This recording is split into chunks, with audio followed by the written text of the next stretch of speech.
तीसरा सिम्टम्स क्या है? मेटाबॉलिज्म। मेटाबॉलिज्म को हिंदी में क्या कहते हैं? उपापचय। क्या कहते हैं बाबू? उपापचय। देखिए, पहला बात करते हैं कि उपापचय है क्या। इस तरह से रिप्रोडक्शन को हम लोग कल के क्लास में समझ लिए थे, ग्रोथनेस को समझ लिए थे। उसके बाद न जाने थे कि हाँ यह सिम्टम्स स्पेसिफिक सिम्टम्स है कि नहीं है।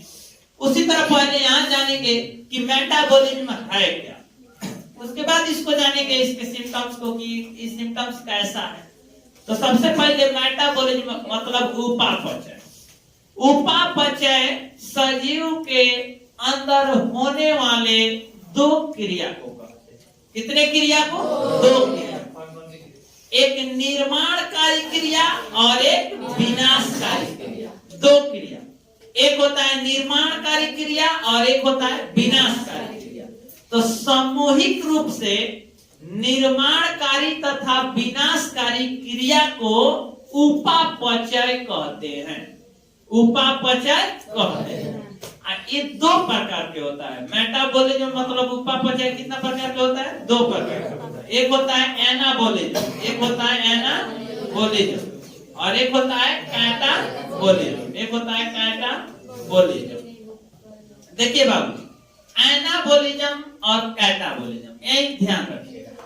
एनाबॉलिज्म मतलब जिसमें ऐड होता है, माने कोई चीज का निर्माण होता है, उसको कहते हैं निर्माणकारी क्रिया को कहते हैं। किस क्रिया को कहते हैं?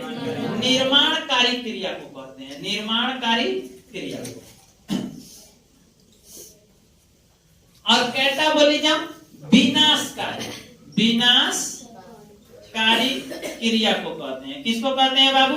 विनाशकारी क्रिया को। देखिए, एनाबॉलिज्म ऐड होता है, कैटाबॉलिज्म माने कटता है, माने टूटता है। तो देखिए, इसमें दो गो फंक्शन होता है, दो ठो क्रिया होता है।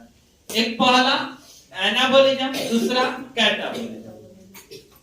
तो हमारे शरीर में होने वाली निर्माणकारी क्रिया को एनाबॉलिज्म कहते हैं और हमारे शरीर में होने वाली विनाशकारी क्रिया को कैटाबॉलिज्म कहते हैं। कोई दिक्कत? दोनों को सामूहिक रूप से अगर लिया जाए तो मेटाबॉलिज्म कहते हैं। कोई दिक्कत यहाँ तक किसी को? समझ में आ गया? अरे इसमें कुछ है। हमारे शरीर के अंदर होने वाले निर्माणकारी क्रिया को एनाबॉलिज्म कहते हैं, हमारे शरीर के अंदर होने वाले विनाशकारी क्रिया को कैटाबॉलिज्म कहते हैं। और दोनों को सामूहिक रूप से, दोनों क्रिया को सामूहिक रूप से मेटाबॉलिज्म कहते हैं। दोनों क्रिया को सामूहिक रूप से मेटाबॉलिज्म कहते हैं। कोई दिक्कत? अब देखिए, यह मेटाबॉलिज्म जो प्रक्रिया है, यह स्पेसिफिक सिम्टम्स है या नहीं है? यह स्पेसिफिक सिम्टम्स है, क्योंकि यह जो क्रिया है सिर्फ व सिर्फ सजीव के अंदर ही होता है, निर्जीव के अंदर नहीं होता। और जिस सजीव के अंदर ये होना बंद हो जाएगा, वो सजीव फिर सजीव नहीं रहेगा, वो चटक जाएगा, मतलब खत्म, निर्जीव हो जाएगा, मर जाएगा। तो कहने का अर्थ है, पहले हम देख रहे थे रिप्रोडक्शन की सजीव में होके चाहे ना होके सजीव जिंदा रहता था, मतलब सजीव सजीव रहता था। तो इसीलिए ना रिप्रोडक्शन क्या हुआ है, स्पेसिफिक सिम्टम्स नहीं हुआ है। लेकिन कैटाबॉलिज्म तो होना ही होना है। अगर ये नहीं होगा तो फिर सजीव सजीव नहीं रहेगा। जैसे इसमें एग्जांपल समझिए, हमारे शरीर में निर्माणकारी क्रिया क्या है। जैसे हमारे शरीर में हम लोग क्या खाते हैं, बहुत प्रकार का अमीनो एसिड खाते हैं, अमीनो अम्ल खाते हैं ना बाबू। हम आप लोग को पढ़ाए थे बायोमोलिक्यूल्स, उसमें बताए थे 20 प्रकार के अमीनो अम्ल के मिलने से कौन चीज का निर्माण होता है बाबू? प्रोटीन का निर्माण होता है। 20 प्रकार के अमीनो अम्ल के मिलने से कौन चीज का निर्माण होता है? प्रोटीन।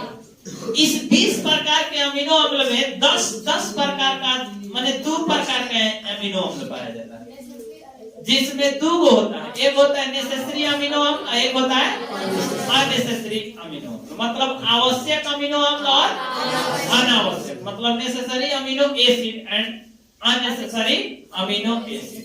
तो 10 गो नेसेसरी और 10 गो अननेसेसरी दोनों मिल करके तब जाके 20 प्रकार के माने अमीनो अम्ल मिल करके, अमीनो एसिड मिल करके एक प्रोटीन का निर्माण करता है। तो ये क्या होगी? प्रोटीन का निर्माण ना हो रहा है हमारे बॉडी में, तो ये निर्माणकारी क्रिया हुआ कि विनाशकारी? निर्माणकारी। तो प्रोटीन का बनना कैटाबॉलिज्म, सॉरी एनाबॉलिज्म हुआ। प्रोटीन का बनना एनाबॉलिज्म हुआ। अब देखिए, अगर हमारे शरीर में कोई चीज टूटता है, जैसे ग्लूकोज टूट रहा है, मान लीजिए, तो ग्लूकोज कार्बन, हाइड्रोजन, ऑक्सीजन पे टूटेगा। तो अगर टूटता है, ग्लूकोज का क्या होता है फॉर्मूला? C6H12O6 मॉलिक्यूलर फॉर्मूला होता है। तो यह अगर टूटेगा तो सबको बायोमोलिक्यूल्स में पढ़ाए हैं। बायोमोलिक्यूल्स ऐसा ही छोटा चैप्टर नहीं है, पढ़ाने में 2 महीना लगा था, 4-4 घंटा पढ़ाए थे, तब जाकर 2 महीने में समाप्त हुआ था। ठीक है, बायोमोलिक्यूल्स में आपको पढ़ाए थे कि ग्लूकोज का निर्माण कौन चीज होता है? कार्बन, हाइड्रोजन तथा ऑक्सीजन के मिलने से ग्लूकोज का निर्माण होता है। चलिए बैठिए, ग्लूकोज का निर्माण होता है।